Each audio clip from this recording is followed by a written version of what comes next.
At first glance, it might sound ordinary, just a conversation across the living room on a quiet afternoon.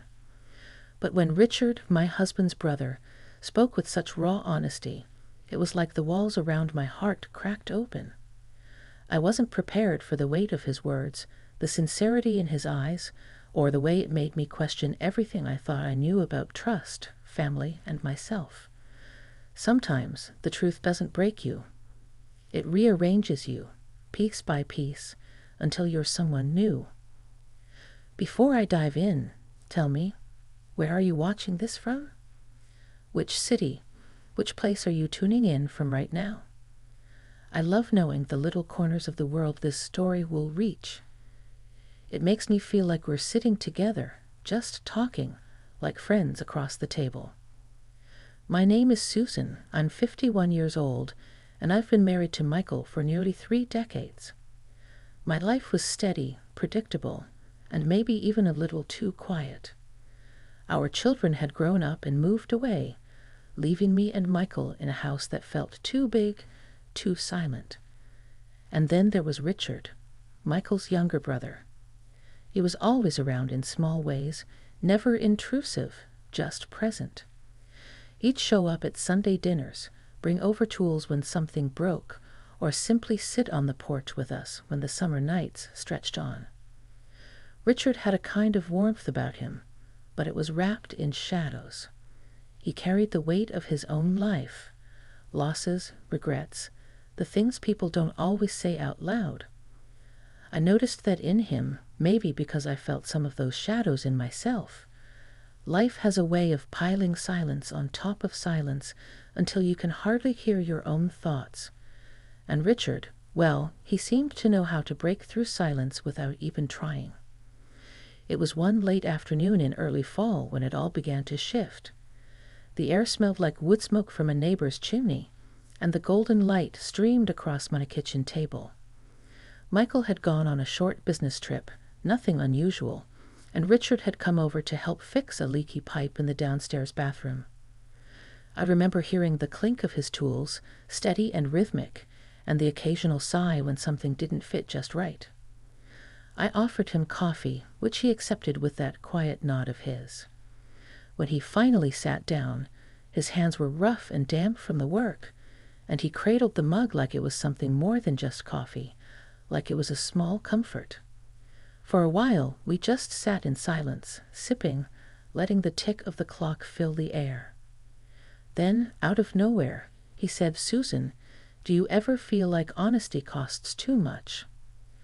I looked at him, startled. His eyes weren't on me, but fixed on some far-off memory. His voice was low, thoughtful, almost trembling. "What do you mean?" I asked, carefully. He set the mug down and rubbed the back of his neck. "I mean, people ask for the truth, but when you give it to them, it changes everything. It cuts too deep. Sometimes I wonder if it's better to just stay quiet." His words hung there, heavy, and something in me stirred because I knew exactly what he meant. For years, I'd swallowed thoughts, smoothed over arguments, let silence fill the spaces where I should have spoken. I leaned forward, my voice softer than I expected.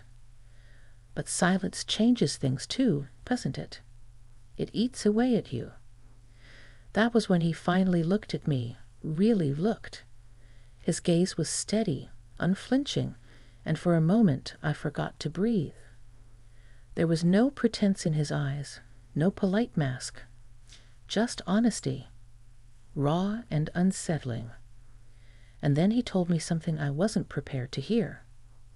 It wasn't a confession of love or some secret betrayal.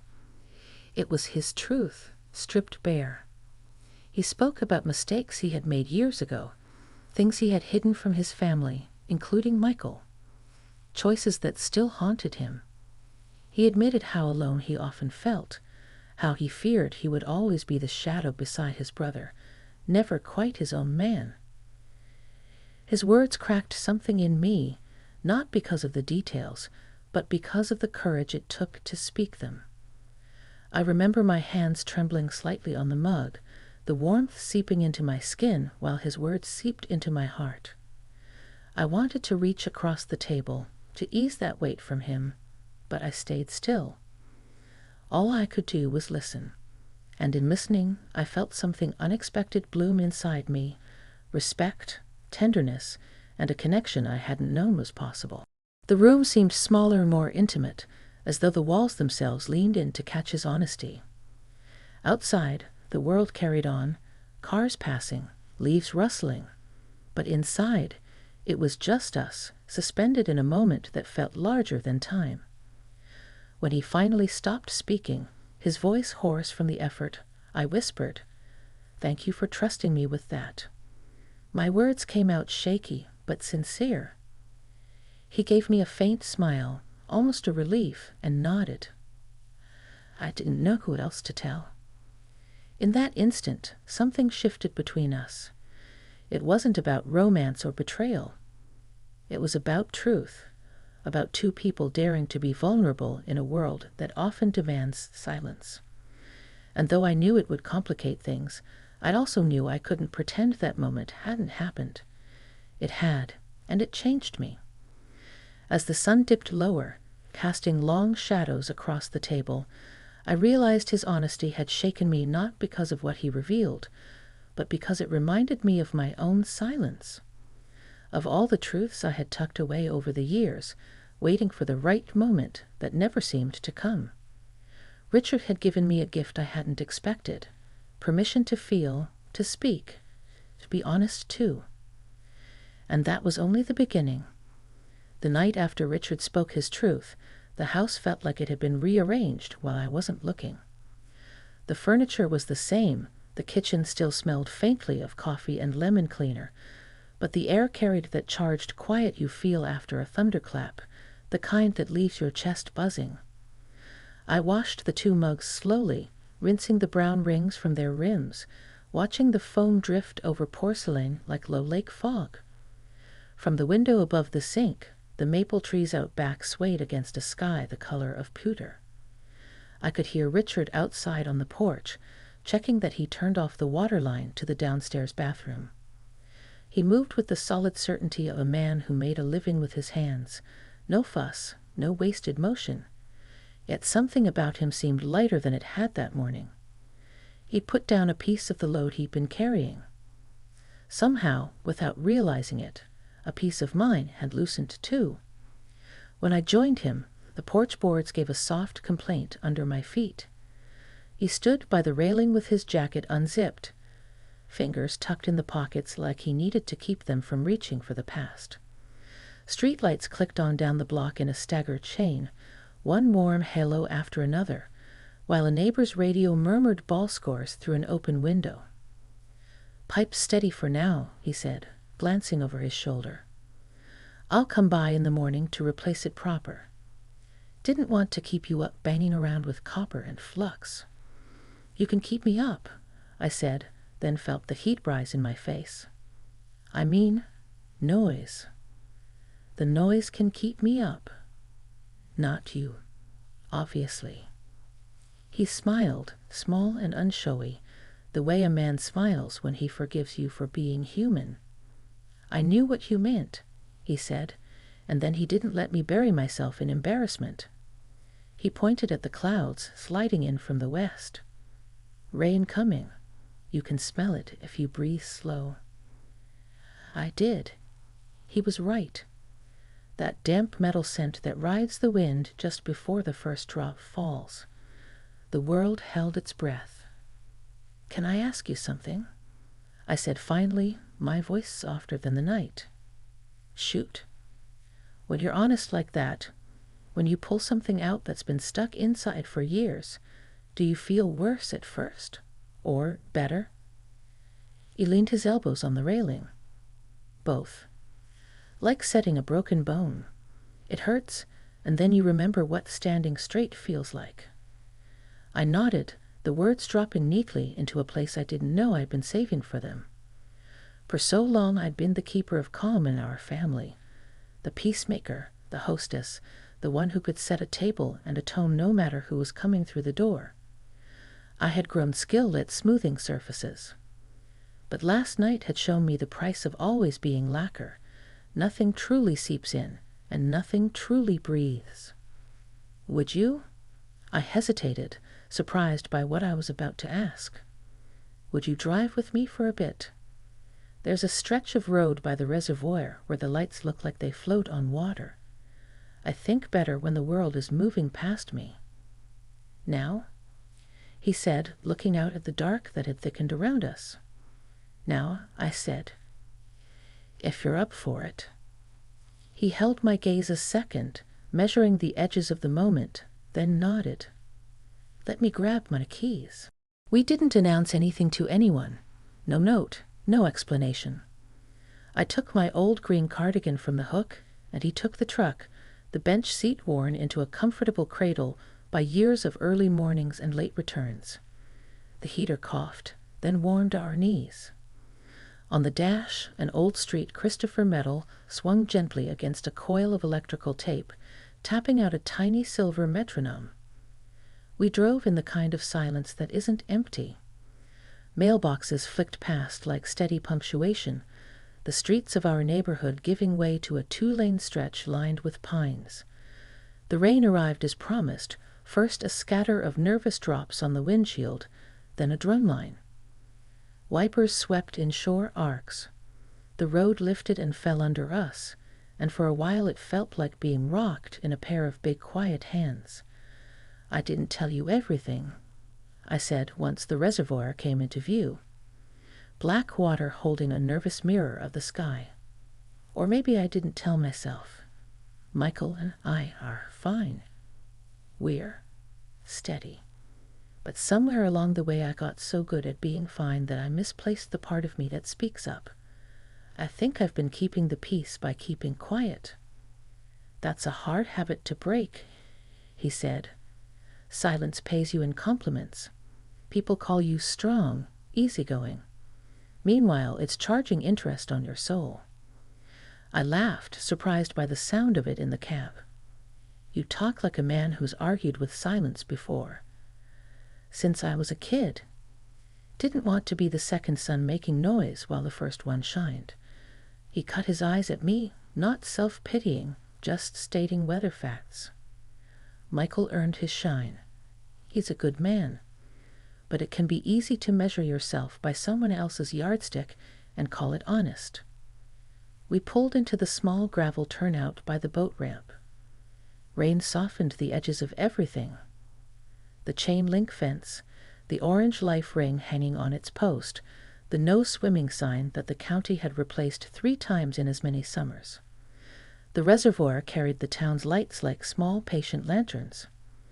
I breathed in the damp air and let it out slowly. Here's the part I didn't say, I continued. When you told me your truth today, it didn't scare me. It invited me. I don't mean. I fumbled, careful with the boundary line. I could feel like twine underfoot. I don't mean it invited me to betray anything. It invited me to risk being honest back. With you, with Michael, with myself. Richard looked out at the water. Then say what you need to say, Susan. I can take it. And if it's not mine to carry, I can sit with you while you figure who to hand it to. So I spoke. I told him about the way the house had grown quiet after the kids left, how Michael had filled the silence with more work, and I had filled it with committees and church breakfasts, with recipe swaps and neighborhood drives. I told him how sometimes I talked around things with Michael, because I didn't want to weigh him down just when he seemed to be climbing something invisible.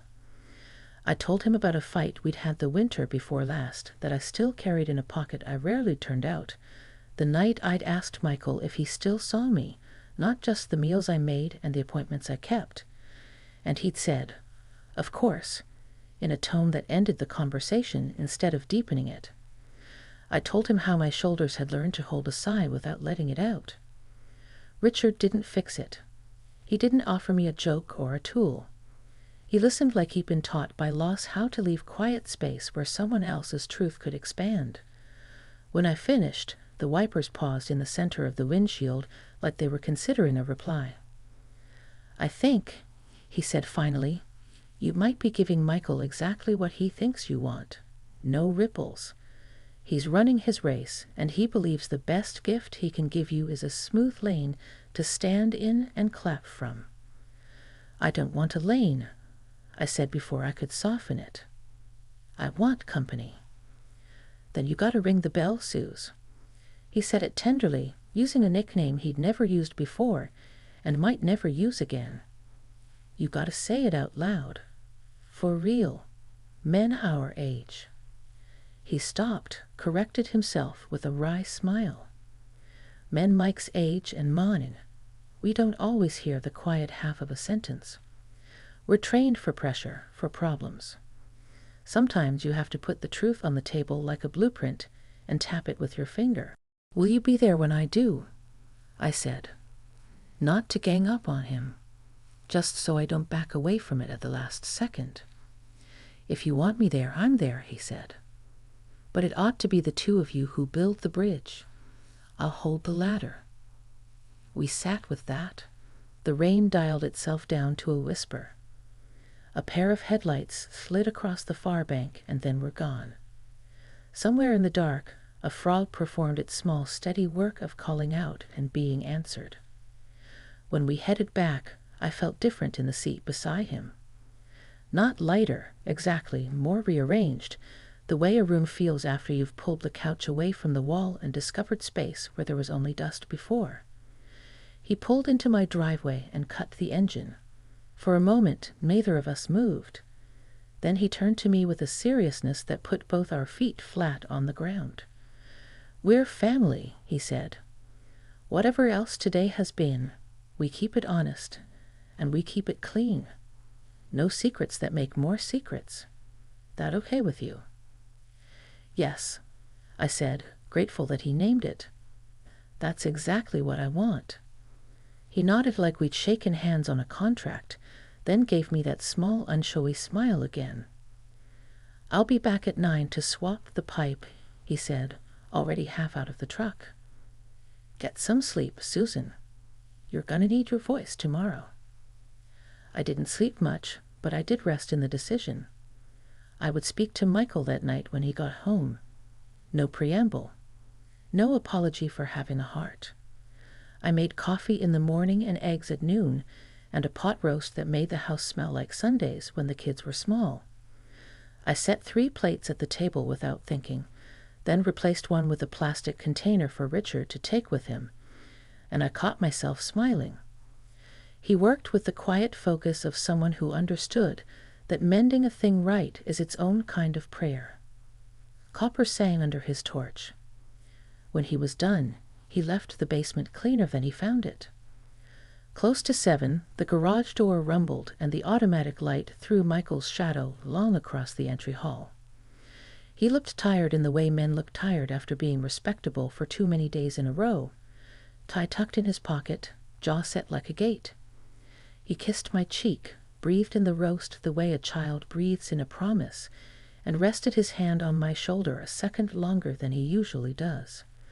Maybe he, too, could smell rain coming. We ate without pretense. I told him about the little things, the woman at the grocery store who insisted on paying with nickels, the surprise goldfinch that had flashed past the kitchen window like a coin flipped by God. He told me about a client who wanted a guarantee no one could give and the joke a colleague made that had carried him through lunch. We were kind and competent together, the way people are who've built something that holds. And then, because the moment asked for it, and because I had promised a man at a reservoir I would ring the bell, I put my fork down and folded my hands on the table like I was about to pray. "I need to tell you something," I said to Michael. "And I need you to listen like the answer isn't already decided." He straightened, alert in the way a good man gets when he senses the ground shifting, but trusts the person who's standing on it with him. "Okay," he said. "I'm listening." So I told him. Not everything at once, and not with any flair for drama, just the straight boards of it, laid side by side. That Richard had come by to fix the pipe and had told me some hard truths about himself. That hearing him stirred something in me I didn't know how to put away quietly. That I love our life, and I also want to be seen inside it, not just applauded for keeping it smooth. I told him about the winter night I'd asked if he still saw me, and how his of course had felt like a hallway with all the doors closed. I told him I was tired of holding my breath. Michael didn't interrupt. He didn't move even, except for one small muscle feathering along his jaw. When I finished, the house made the tiny settling sound it makes in the evening, the wood remembering sun. Out on the porch, the wind chime we'd bought on a whim last spring offered a single careful note. "All right," he said, and his voice scratched in a way that made me realize how much it costs a proud man to say those two words. "All right. I hear you." He looked down at his hands, big and reliable and suddenly uncertain. "I didn't know," he added quietly. "I mean, I knew the way you know a road's got a bend because you drive it every day, but I didn't know the bend had a guardrail gone." I reached across the table and rested my fingers on his wrist. "I didn't tell you. I made everything look easy because I thought that's what you needed from me. Maybe I needed it too. But I don't want easy anymore if it costs us seeing each other." He turned his hand over and held mine. There was a boy's vulnerability in his eyes, softer than I'd seen in years. "What do you want me to do, Susan? Give me a step. I can take a step." "Come for a walk with me after dinner," I said. "No phone, no plan, just a slow one around the block. And after that, once a week, can we have an hour where we sit at the table with no TV on and talk like we used to about real things? You can bring whatever's heavy for you, too. I'm not the only one who forgets to set stuff down." He exhaled, like someone who'd been told the test is open book after all. "I can do that," he said. "I want to do that." I hesitated, then added the part that would be hardest to say and yet easiest to live with once it was out. "And I invited Richard to stop by later this week, not to referee, just to be in the room for the first 10 minutes while I say some of this out loud. Hearing him yesterday is what got me here, and I want him to see me follow through. If that isn't okay, I'll call him and change it." Michael's gaze shifted, then settled. I braced myself for jealousy or suspicion, for the trapdoors that open when 3 people carry a single conversation. But he surprised me the way he's been surprising me since he was 20 when we married, and he showed up late to our own reception, because he'd stopped to help a stranger change a tire. "Invite him," he said after a beat. "He's my brother. If he helped you find the words, I can be a man who is grateful for that rather than threatened by it." He swallowed. "Besides, I think I owe him a conversation too. I've been busy shining," as he used to say. That cracked something open in me the way the truth had cracked something open in Richard. Not a breaking, a rearranging. I squeezed Michael's hand. We finished dinner like people who had just found the hinge that had always been there, but had grown stiff from disuse. Later, we walked. The neighborhood offered its ordinary mercy. Porch lights flicked on, dogs announced themselves, a boy on a bicycle practiced a one-handed turn and whooped when he kept his balance. We didn't talk much at first. Then, as our feet found a rhythm, words came easier. He told me about a fear he'd kept to himself, that retirement might come for him like a quiet thief, and he wouldn't know who he was without a briefcase. I told him about the volunteer work I'd wanted to try but hadn't brought up, because I worried it would look like I'd traded our home for a new place to take care of. We made no grand promises. We put one sentence next to another and trusted the line they made. When Richard came by 2 evenings later, he brought a box of donuts like he was showing up for a job site with the right currency. He stood in our doorway looking like a man who had learned how to wear humility without making it a costume. Michael hugged him first. It wasn't a cinematic moment, no swelling music, but something level and important passed between them. The three of us sat at the table with coffee and let awkwardness be a guest until it yawned and went home. "I said some things to Susan the other day," Richard began, turning his cup slowly, "that I should have told somebody a long time ago. I don't want to keep my life in a locked drawer anymore. Not if it means I keep locking people I love out." Michael nodded. "I've kept busy," he admitted, "and I've called it providing. I didn't see what I didn't want to see. That stops now. We didn't inventory the past. We didn't try to grade our failures on a curve. We made a plan instead, small, human, doable. Tuesday nights would be ours for conversation. Once a month, the brothers would have breakfast at Vince's diner and talk like men who share blood and years rather than competition. I would visit the community center about the reading program I'd been circling for months. And the next time any one of us felt the urge to smooth an uncomfortable moment into silence, we would say blueprint out loud as a gentle joke, a reminder to put the truth on the table and tap it with a finger. After Richard left, the house was quiet in a new way.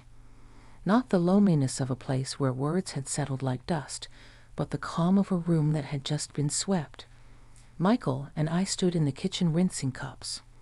He bumped my shoulder with his just enough to say, "I'm here." I bumped him back just enough to say, "I know." That night, before sleep, I stood at the window and watched the maple tree stirring in the dark. I thought about how many times in a long marriage you are asked to become brave in a way you didn't expect. How many times family presents you with a door you didn't plan to open and asks for your hand on the knob anyway. Richard's honesty had shaken me, yes, but not like a storm shaking a house. More like a good carpenter tapping a stud to find the strong part of the wall. It makes a different sound when you hit it, deeper, truer. You learn where to anchor things. In the weeks that followed, we kept our blueprint word. We talked on Tuesdays. Sometimes we laughed and sometimes we didn't. Sometimes we said the wrong thing and had to circle back. Michael went to Vince's with Richard, came home smelling like coffee and fryer oil, and told me stories that made him a little boy again for a moment. I signed up at the community center and read to a row of first graders who regarded me as a magician for turning marks on a page into worlds. The house didn't get louder, exactly. It got realer. Even the silence felt earned. One afternoon in late fall, the maple let go of 1,000 leaves at once, and I stood outside as they fell, letting them land in my hair and on my shoulders. I thought of the night at the reservoir, the steady sweep of the wipers, the rain softening the hard edges of the world. I thought of the way honesty had felt dangerous, until it didn't, until it felt like oxygen. I went inside and found Michael in the den, asleep with the newspaper folded on his chest. I watched the rise and fall of him, grateful. Then I put a hand on his shoulder and spoke his name, not to wake him, but to hear the way it fit in my mouth, familiar and newly chosen. He stirred, opened one eye, and smiled in that slow infancy way he does, the way that has always meant home. We are not saints. We still trip over old habits and say blueprint more often than I expected. But the door is open now. Truth comes and goes like a trusted neighbor.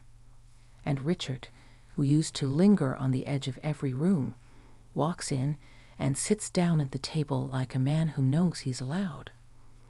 If you've ever wondered whether honesty costs too much, I can tell you what I learned the night we drove to the reservoir in the rain.